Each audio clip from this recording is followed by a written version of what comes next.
Uma história com grande potencial, mas que erra pela falta de organização. Um protagonista que copiou ao invés de tentar ser mais original. Uma boa gameplay, só que exaltada além do que realmente merece. Sim, esse infelizmente é o pior Assassin's Creed. E não é do Odyssey que eu estou falando, mas desse carinha aqui.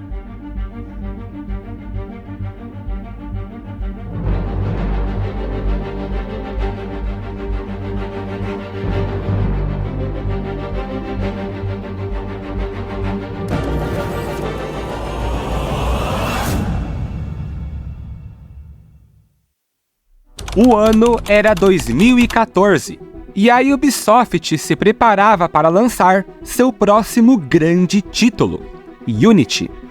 Depois do sucesso que foi Black Flag, o público estava alvoroçado para o que viria na sequência. Afinal, tudo no jogo era novo: parkour, combate, stealth, motor gráfico e modelagem, feitos exclusivamente para a geração de consoles mais recente da época.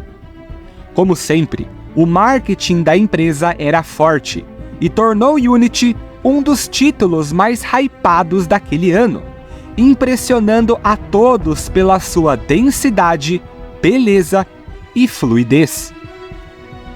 Mas então, chegou a fatídica data de 11 de novembro, e com ela, o conturbado lançamento do jogo, marcado por bugs e diversos outros problemas de desempenho.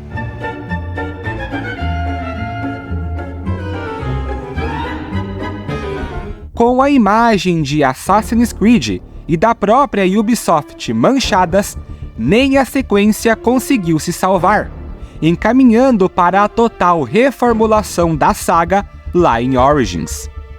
Mas como essas mudanças não agradaram a todos, os olhos de boa parte dos jogadores se voltaram para Unity, que naquele momento começou seu lento processo de redenção. Com quase uma década de vida, ele é conhecido hoje como tendo o melhor parkour, o auge da gameplay clássica e a experiência definitiva de se sentir um assassino. Mas será mesmo tudo isso? Ou os seus erros, na verdade, são apenas acobertados com belas animações e uma física realista?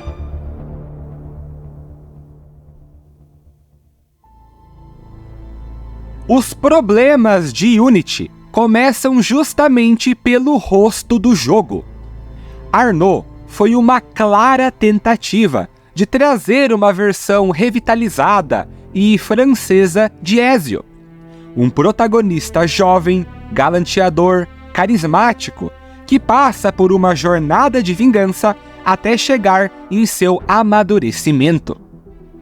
Na teoria, interessante. Na prática, nem tanto. Arnaud não marca, não impacta. Ao invés de tentar copiar um personagem amado pelos fãs, a Ubisoft falhou em não dar ao assassino um background mais próprio e aproveitar melhor os elementos que constroem o Arnaud, assim como foi com Connor, Bayek, Shay, todos vindos depois do Ezio, mas únicos em relação a ele. Por que não aprofundar os traumas do protagonista, como a perda pelo pai e a busca pelo seu carrasco? Por que não dar a ele mais complexidade e personalidade? Por que não trabalhar mais da relação com Belek e os outros assassinos?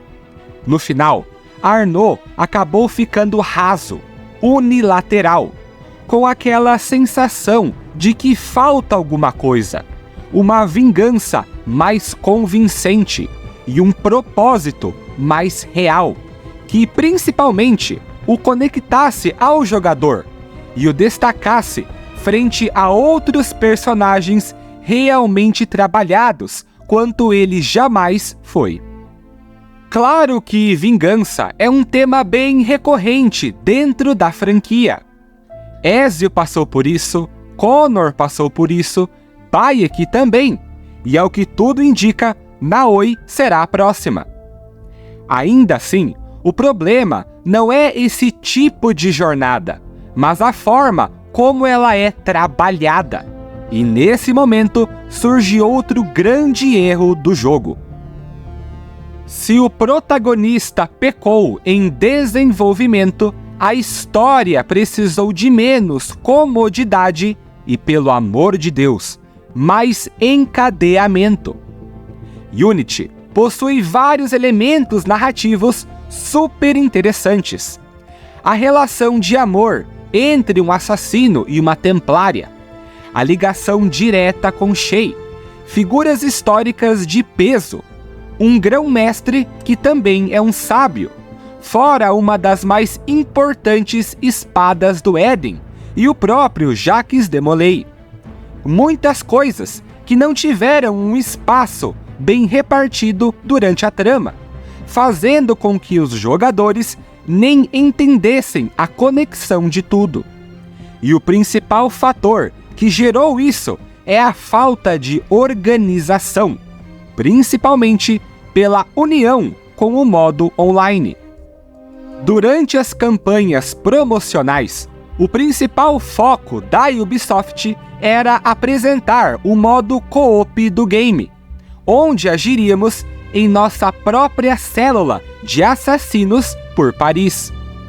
A ideia é fantástica, mas a partir do momento que as histórias dessas missões são ligadas à campanha, os problemas voltam a aparecer, com elementos importantes da trama principal recebendo mais profundidade nas missões online, e jogando o desenvolvimento de certos personagens e até eventos da Revolução Francesa exclusivamente para o co-op. Óbvio que dar importância para o online, ao invés de apenas historinhas descartáveis, é muito bem-vindo. Mas para isso acontecer, o mínimo é deixar claro o momento em que cada uma delas se passam, não apenas por uma data na tela, mas liberar essas missões co-op conforme o jogador avança na campanha principal, semelhante a como eram as secundárias do Brotherhood, seguindo a cronologia.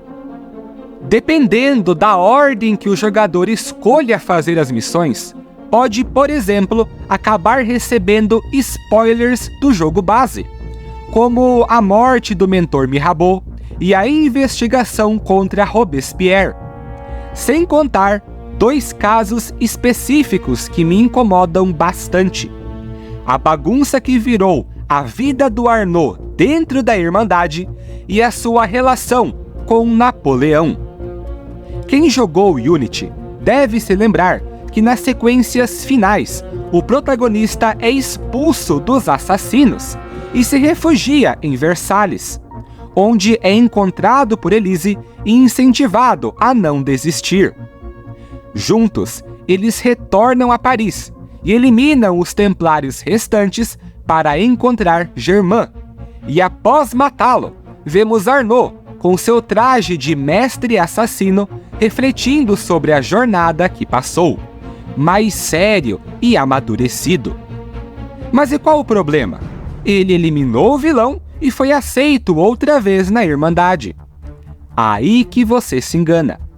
Esse crescimento de Arnaud não se deve apenas ao final da campanha, mas principalmente aos eventos da DLC Dead Kings, onde o protagonista aceita voltar à Irmandade, realizando algumas missões que aparecem no online e assim ganhando o posto de mestre assassino.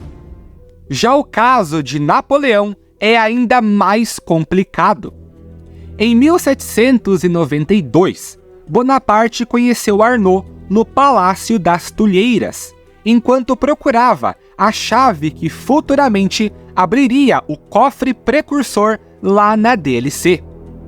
Formando o começo de uma aliança, Napoleão ajudou Arnaud a localizar um de seus alvos templários e foi retribuído pelo assassino, que desmantelou o plano de Robespierre contra Bonaparte durante uma secundária do jogo base.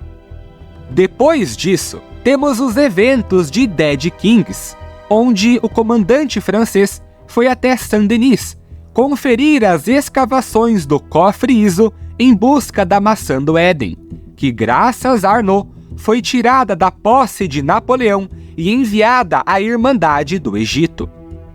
Por algum motivo, Arnaud continuou ajudando Bonaparte a lutar contra os monarquistas quando virou mestre assassino, até mesmo com questões pessoais do comandante.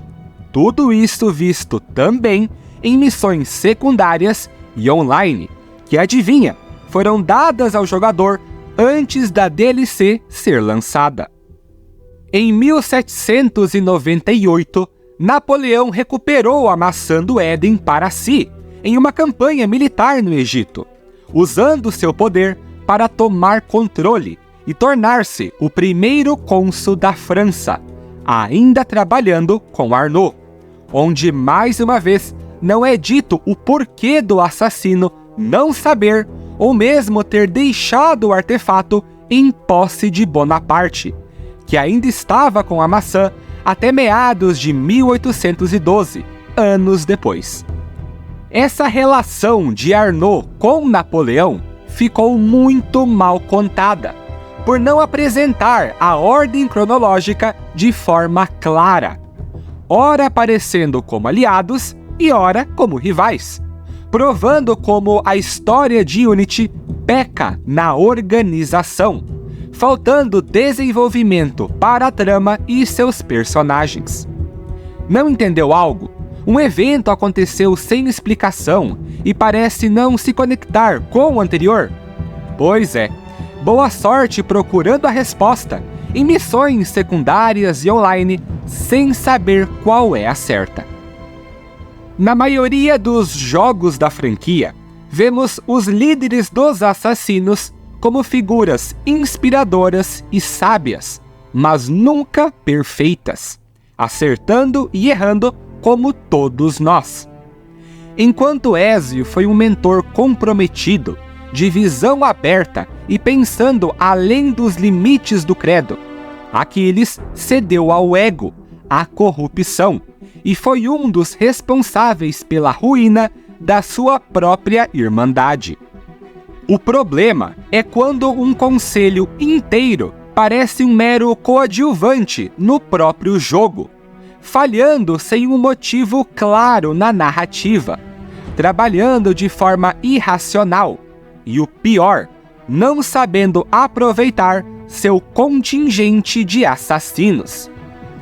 Mesmo que Arnaud tenha errado em agir sem o consentimento dos membros do conselho, eles também erraram por não dar ouvidos ao protagonista, pois, diferente de todos os outros, é quem realmente estava frente a frente com os principais inimigos do credo, além de ser uma fonte valiosa de informações, com um contato direto de dentro da ordem.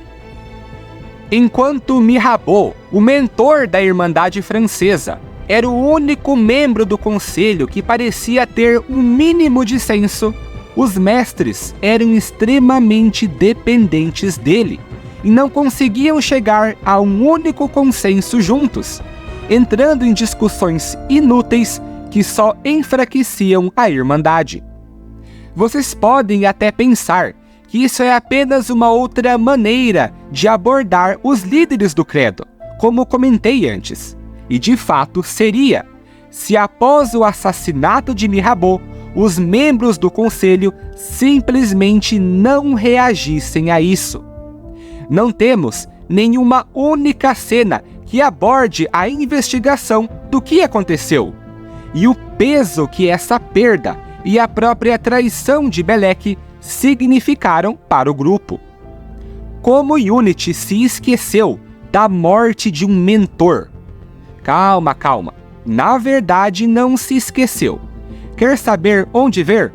pois temos uma missão co-op só para isso, e que mal explica ainda por cima.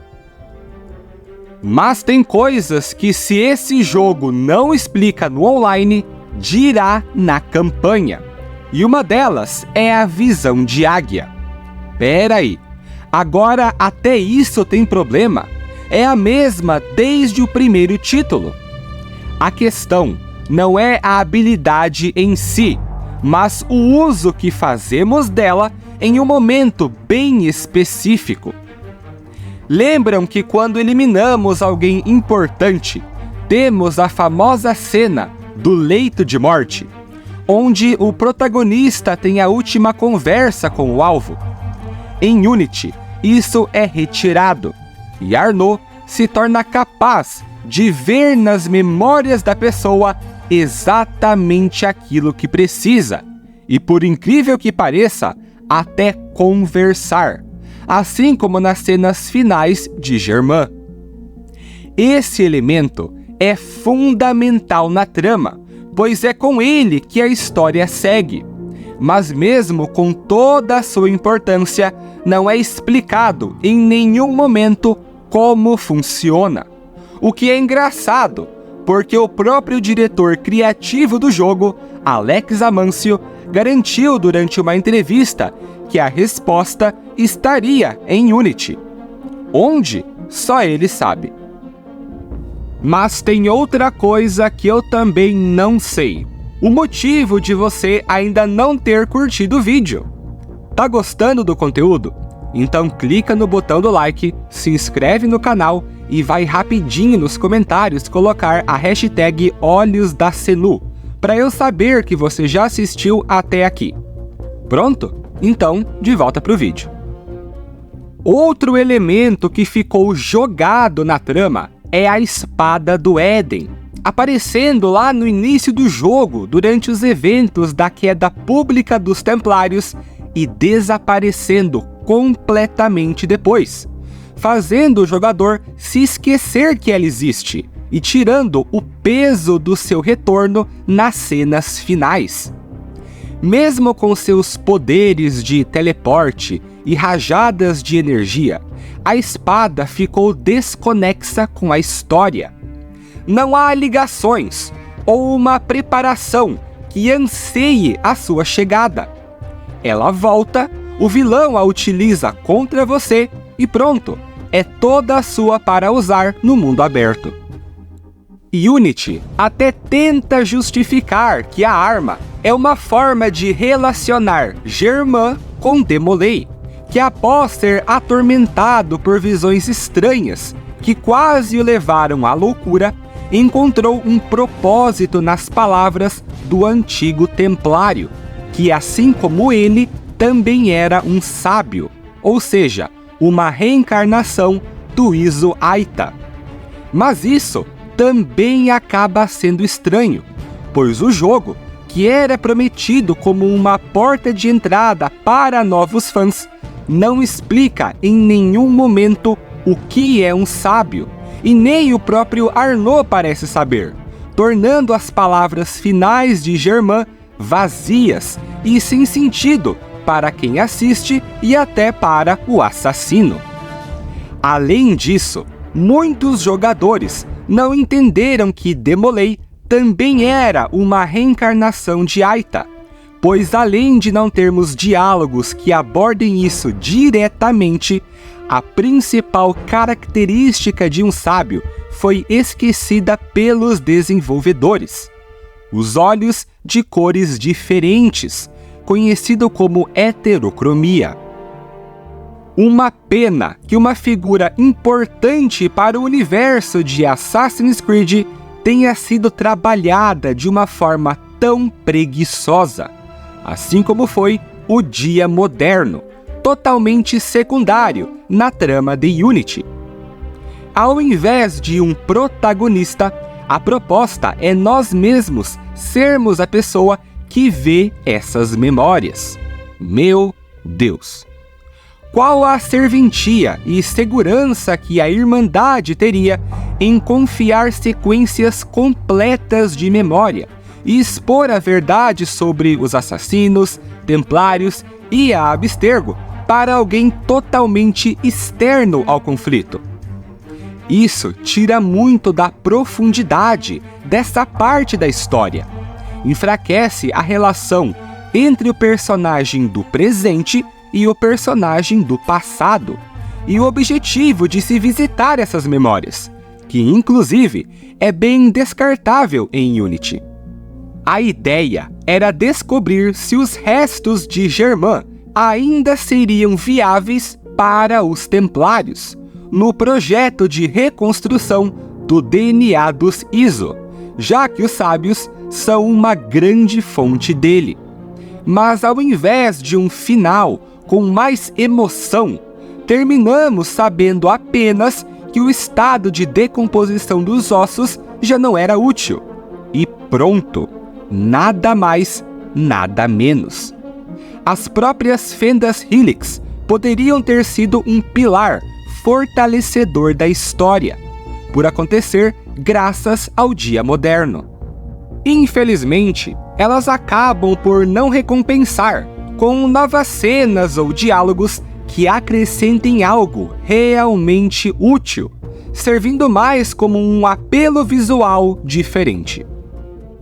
Mas não é apenas de narrativa que se vive um Assassin's Creed, e é na gameplay que Unity realmente se destaca e avança muitos aspectos dos jogos clássicos. O combate ficou mais balanceado, sem aquela finalização rápida de contra-ataque. A personalização dos trajes ganhou mais possibilidades, e a furtividade, que desde esse título permite que a baixemos livremente em qualquer local, além da melhor mecânica introduzida por ele na saga, as famosas missões Black Box, onde devemos usar das oportunidades do ambiente para chegarmos até os alvos mais importantes do Arnaud. Ainda assim, alguns pontos da gameplay não são perfeitos e geram debates na comunidade. Por exemplo, muitos jogadores reclamaram do Assassin's Focus em Mirage, por não ser algo pé no chão, e, como sempre, compararam ele com Unity. Mas o que boa parte se esqueceu é que nesse mesmo jogo também temos uma mecânica viajada, onde através de um hack do Animus, Arnaud é capaz de se transformar em qualquer NPC e passar despercebido pela multidão. Mesmo sendo uma questão bastante pessoal, nos faz pensar até que ponto os jogos da saga precisam ser realistas e qual o nível de complexidade é necessário para explicar essas mecânicas diferenciadas, ou até mesmo se precisam de resposta. Afinal, por que não ser apenas gameplay, sem ligação com a lore? Mas um ponto polêmico, que com certeza muitos aqui vão discordar, é o parkour. Unity possui várias animações lindas e bem coreografadas, dando a sensação de uma dança no ar. Mas beleza não necessariamente torna ele o melhor da saga, porque mais importante que o visual são as mecânicas de controle. Mesmo que Unity tente passar uma sensação de liberdade, os comandos automatizaram até demais os movimentos do personagem, guiando o jogador ao invés de deixá-lo tentar e falhar sozinho, como era no primeiro jogo da saga, por exemplo. Lá, se você errasse, a culpa era sua, te incentivando a aprender. Em Unity, se você errar, a culpa provavelmente é do próprio game, principalmente quanto à possibilidade de queda. Nos momentos que o jogador executa um salto teoricamente fatal para o protagonista, o jogo impede isso, tirando a dificuldade da gameplay em prol da beleza, e permitindo um salto quase que sobrenatural, enquanto em outros locais Arnaud não consegue pulos simples e curtos. Mas não me entendam mal, o parkour dele é bom e o mais lindo até hoje, só não o considero o melhor de todos, porque para mim o principal fator é essa liberdade de tentar, falhar e melhorar, ao invés de algo que parece mais scriptado e que só funciona de verdade em caminhos já pré-definidos. Então, qual é o saldo final do Unity? É realmente ruim? Com toda certeza, eu digo que não. Apenas superestimado. E a ideia do vídeo, por mais que não pareça talvez, é justamente essa: mostrar que ele é ok, mas não beirando a perfeição como alguns fãs o taxam. Unity encanta os olhos pelo mapa extremamente detalhado e vivo, animações lindíssimas, expressões faciais bem modeladas para a época e uma gameplay que melhora vários aspectos dos jogos anteriores.